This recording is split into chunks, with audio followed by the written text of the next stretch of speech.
আসসালামু আলাইকুম। তো বন্ধুরা, আজকে আমরা জেনে নিব যে আমাদের দৈনন্দিন জীবনে কোন কোন খাবারগুলি শরীরের জন্য বেশি উপকারী জিনিস এবং রোগ নিরাময়ে কাজ করে। তো ঠিক আছে, আমরা জেনে নেই। সেটি হচ্ছে ছোলা, বাদাম, কিশমিশ। এই তিনটি খাবার বিশাল উপকারী জিনিস মানব দেহের জন্য। আচ্ছা, আমরা প্রথমে জেনে নেই ছোলাতে রয়েছে আপনার folic acid, vitamin B1, B2, B6। এটার অভাব দূর করে। ইভেন যাদের শরীরে অ্যালার্জি, শ্বাসকষ্ট, এইগুলি রোগ নিরাময় করে। হুম। এরপর আমরা জেনে নিই বাদাম।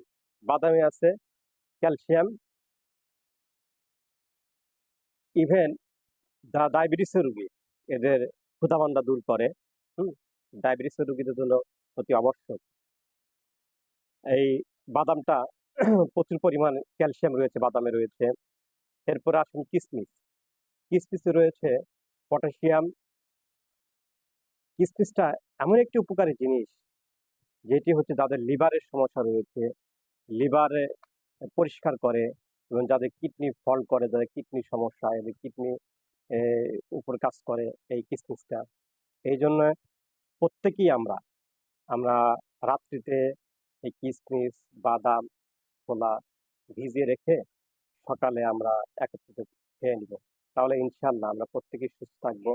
ইভেন শরীরে যাদের বল কম পায়, হাত পা কাঁপুনি রয়েছে, এদের হাত পা কাঁপুনি বন্ধ করে দেবে। হুম। প্রত্যেকেই আমরা কিসমিস, বাদাম, ছোলা বুট ভিজিয়ে রেখে খাবো। তো ঠিক আছে, আজকের মতো এখানেই শেষ করছি আমি। দেশ ও দেশের বাইরে যারা আমার এই আলোচনায় স্বাস্থ্য বিষয়ে টিপসগুলি শুনছেন, প্রত্যেকে ধন্যবাদ জানিয়ে আমার কথা শেষ করছি। সবাই ভালো থাকবেন, সুস্থ থাকবেন।